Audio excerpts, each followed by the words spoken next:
You can only have two things in life: reasons or results. Notice, reasons don't count. Folks will always point out reasons on why they're not living their dream, on why they're not manifesting their greatness. They will always be able to point those things out, but none of those things count. The only thing that counts are results. And results don't lie, ladies and gentlemen. They tell it all. Judge a tree by the fruit that it bears, not the ones that it might talk about, not the ones that it might wish for.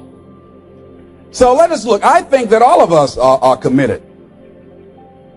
But I think that some of us are producing results in our lives that level of commitment brings that we particularly don't like or find distasteful.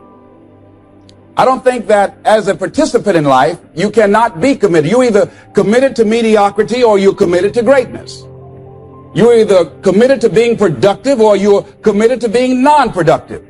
You're committed to being happy or you're committed to being unhappy. See, whatever you're doing, however you spend your time, that tells you who you are. So think about what it is you like to create in your life experience. Once I look at how you commit your time, once I do an evaluation on how you spend your time, I can tell you exactly what you're committed to. People that say they have dreams or want to open a business or want to do something differently than what they're now doing, they don't like their jobs, they're unhappy, they're unfulfilled. People who say they want to improve their income level, look at how they spend their time. How they spend their time, the commitment of their time, how they use that will really tell the truth. People who said, I'd like to do better, but you don't find them in vocational or technical schools, upgrading their skills and their knowledge, how they spend their time, that will tell you what's going on. People who say they want to normalize their weight, they want to be healthy, but every time you see them, they're eating, that will tell you that they're committed to being obese for the rest of their lives. Commitment shows up in your life in what you do. On the other hand, you can make the commitment to your life that you don't like the results that you have and that you're going to do something about it. See, that power is available to all of us. People who look at life and decide, I want something different for myself. Why is it that people are frightened by commitment? Because when you say the word commitment, that intimidates a lot of people. Why? Because it means you have to deliver. See, most people, you ask them, hey, look here, I'd like for you to do this. They'll say, I'll try. I'll try means that is my escape clause. When I don't come through, it's really a polite no. I don't have the courage to tell you no, so I'll tell you I'll try. There's no such thing as try. So most people like to use that language. They don't want to commit themselves because commitment means, among many things, no excuse is acceptable. That's what it means. No excuse. That if you decided that you're going to do this, if it becomes hard, then do it hard. If it's difficult, so what? And that's how people do about their dreams. They don't honor their commitment to themselves. Let me tell you what happens when you don't keep your commitment. Number one, it begins to deplete your self-esteem and it erodes your self-image. It weakens your faith in yourself. You don't feel good when you don't keep your commitments. The other thing is that you begin to develop weak relationships with people. People begin to realize they can't depend upon you. They can't rely on you because you won't keep your word. You've established that kind of reputation. Just think, what would your life be like if you decided to keep your commitments? Let's do it for a commitment to make it a 7-day commitment and find out what your life will be like. Let me tell you what, if you follow it through, if you keep your commitment to the commitment, at the end of the 7 days, you'll feel strong and powerful. Because by honoring your commitment, each time that you do, that empowers you. So I'm suggesting, number one, commit yourself to live in the present. Many of us are not able to move forward and develop and manifest our greatness because we spend so much time looking back or worrying about the future. Seize the moment. See, you cannot go into the future and manifest your greatness when you have various things in your life that's blocking you. Let's look at how we can begin to keep our commitments. Remembering what Dr. Robert Anthony said about results.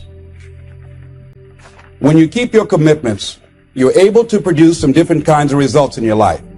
So how can we keep our commitments? And do we keep all commitments? No, we don't. You will not be at 100%. However, you will have a greater percentage rate of maintaining your commitments to yourself, whatever those things might be. If it's going into business, if it's changing a habit that you know that works against you, all of us have the possibility, by focusing and really harnessing our attention and concentrating on it, we really have available to us the power to honor our commitments in those particular areas. So number one, make it priority. So if you want to honor your commitment, whatever you decide that you're going to do, make sure you make it important. Make sure it is priority. Keep it before you. The other thing is, whatever that you want to do, whatever you want to begin to create and beginning to manifest your greatness and strengthening your level of commitment, and it's really exercising your will, find something that you want to do on your goal, one action step, but make sure it stretches you, that it challenges you, but it's doable, that you can do it. This year I decided that I was going to exercise. So I started out doing just 10 setups and 10 push-ups. I know I can do that and not get upset about it. I can do that without thinking. So I started out small. Now I'm up to 50. But if I try to do 50 starting out, I wouldn't still be doing it. So I started doing it in manageable segments. Do that. And that strengthens your will. So my commitment now is strengthened and fortified by the activity of actually doing it. So now I can expand and build from there. So you want to begin to find something that is manageable, that you know that you can do. The next thing, in beginning to keep your commitments to yourself, have some friends that will hold you accountable, that won't let you off the hook, that won't tolerate anything less than the best from you. People that will support you in this new way of being, in this new state of consciousness. The other thing is important is have a contingency plan. See, many times when you make a commitment to do something, there are some other variables that will happen that you can't control or you perhaps did not think about. So you want to have some other plans going on. You want to become creative. See, most people don't keep their commitments because when something goes wrong, they just stop. They don't have a contingency plan. So they don't know what to do next. Start being creative. If you challenge yourself, many times we say, I don't know what to do. And I always ask myself, but if you did know what to do, Les, what will it be? That activates another part of my mind. I start thinking about the possibilities and just experimenting. But many of us just stop dead in our tracks. I don't know what to do. You do know what to do. You've got genius in you. Challenge yourself, push yourself, make yourself come up with something. Use your imagination. And what you will find is that you know more than you realize that you know. That you're more creative and more resourceful than you realize that you are. And as you do that, the more you do it, the easier it will become. At first, it's going to be a struggle. And after you get into a certain level of consciousness, you will ask yourself, how is it that I didn't see this before? See, you only make things happen. Your life only counts. You only make a difference when you are committed. What is commitment? Commitment is the salesman who says, look here, I'm going to make $1,000 today and I'm not going home. You can turn the lights out. The janitors could be here running the vacuum cleaner. I'm not leaving here till I do it. It's an interesting thing, ladies and gentlemen, that when we put ourselves in a situation where we say we're going to do it, it puts you in another zone where the universe responds to you. When you have that kind of consciousness, see, the universe responds to the man or woman that refuses to be denied, because that is your commitment. That business that you want, that book you want to write, that dream that you have of controlling your destiny, that is yours. That power to create that and to manifest that is yours. That's available to you. But you've got to be willing to stand there and face disappointment, not have support, be lonely, doubt yourself sometimes, be rejected again and again and again, become bankrupt if necessary, again and again and again, and refuse to turn around until life gives it up. We've had all kind of examples in history where people have made declarations, who have committed their lives to bring about a difference. There are people who are taking a stand today against hunger. I guarantee you it will be a part of our past at some point in time. Someone took a stand against polio. It no longer plagues us as it once did, because someone said, "It is my commitment to eradicate it from the face of the earth." Someone made the commitment. Commitment means standing up for your life. It means honoring yourself. It means beginning to say and to see and recognize your alignment and oneness with the universe, and that you are a channel for life to express through. And we short-circuit it with anger. We short-circuit it with fear. We short-circuit it with envy. We short-circuit it by being lazy or apathetic or giving up easily. Why? We say, "Oh, it's too hard, it's too hard." We don't challenge our spirit. Ladies and gentlemen, there's nothing as powerful as the human spirit. You can't destroy it. You can pervert it, but you can't destroy it. I was reading Man's Search for Meaning by Viktor Frankl. What a powerful book. I'm reading it now for the 7th time. And he gives so many graphic examples of the power of the human spirit. And so what are some of the things that can fortify us and give us the kind of inner strength that will allow us to forward ourselves into the future by manifesting our commitments? Number one, commitment means in some cases going back to school, getting some training, sitting up in classes with people younger than you, putting yourself in a position where you don't know and that is awkward and uncomfortable, but because of your commitment to develop yourself or to go back to school to get a high school diploma or to get a college degree, that it doesn't matter, feeling dumb and saying, "What am I doing here, sitting up in some boring class?" Commitment could mean a lot of things. It could mean that you begin to go back. You got to back up sometimes.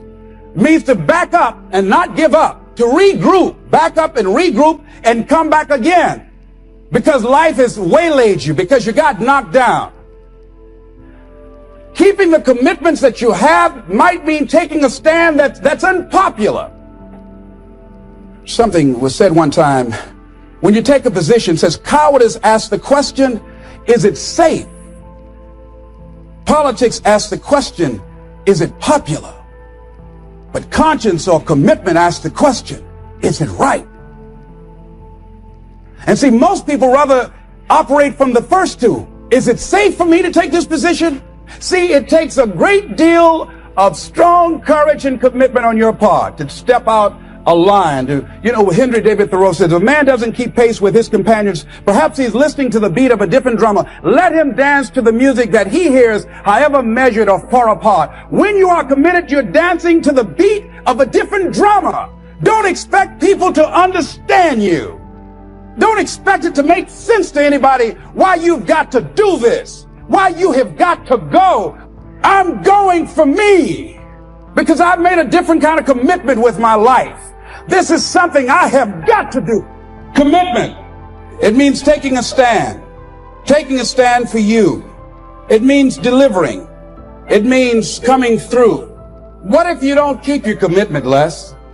What if you give it everything you have and you come up short? Or if you don't give it everything you have, what if you get weak along the way and you throw in a towel on yourself, you surrender to your emotions? What then? A lot of people become discouraged, they become frustrated, and they say, oh, what the heck? And they go back to doing what they were doing before, saying it doesn't work. Here's what I suggest. Number one, that does happen, so take total responsibility for it. Just own it. Don't make any excuses on why you gave in. Next thing is, assess the situation. How did you get here? What happened that you broke down, that you had a breakdown and you surrendered? What happened? What was going on? The other thing is, start again. So what? You fell flat on your face. So what? Start again. Learn from the experience and start again. Don't count yourself out. Don't sentence yourself to a lifetime of being miserable, a lifetime of being broke, a lifetime of being unhealthy. And so what if you make a commitment and you're not able to do it like a pro? Live in the moment. I like what this says. Look to this day, for it is life, the very life of life. For yesterday is but a dream and tomorrow is only a vision. But today, Today well lived makes every yesterday a dream of happiness and every tomorrow a vision of hope. Look well, therefore, to this day